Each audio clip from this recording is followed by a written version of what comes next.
তোমরা কি ভাবছো এত সেজে গুজে আমি এত গরমে কি করছি? তো আজকে হচ্ছে আমি এক জায়গায় যাব, আমার একটা দাদার বিয়ে, তো সেখানে আমি যাব, তার জন্য এবার রেডি হয়ে গেছে। আর কখন বলো তো, ভর দুপুরবেলা, এখন বাজে তোমার 1টা।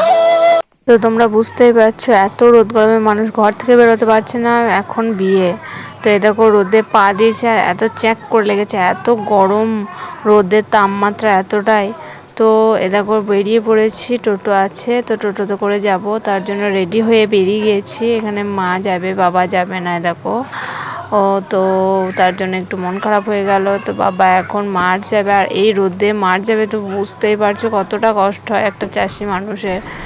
তো আমার বাবা চাষ করে, তো প্রচুর কষ্ট হয় রোদে, দেখতে পাচ্ছ রোদের তো রোদের প্রচুর তাপমাত্রা আজকে।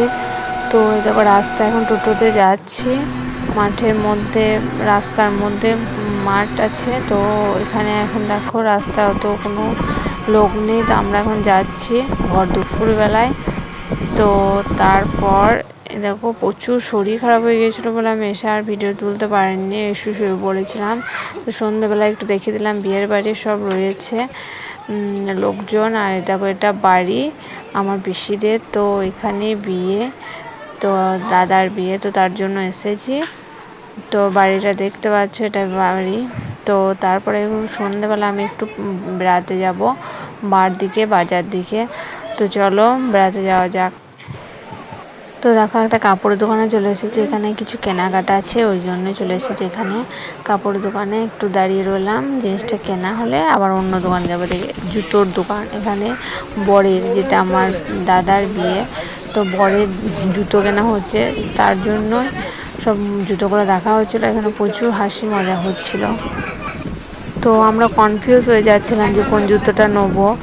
তো তারপর এক সাইজ ছোটো হলো জুতোটা, তবুও সেটা নিতে হলো, আর অন্য জুতো ছিল না। তো সেদিন জুতোটা কেনা হলো।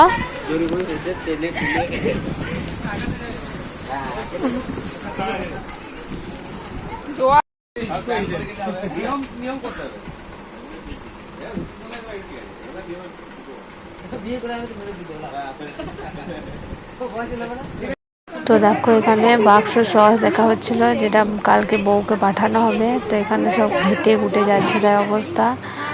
তো এখানে প্রচুর জিনিস রয়েছে। আর দেখো এটা বেনারসি শাড়ি, খুব সুন্দর বেনারসি শাড়িটা, এটা পাঠানো হবে। তো তারপরে এতটাই ক্লান্ত আমি আজকে, তো একটু এবার বিশ্রাম নেবো। তো পরের ভিডিওতে আবার দেখা হবে কি কি করছি না করছি। টাটা।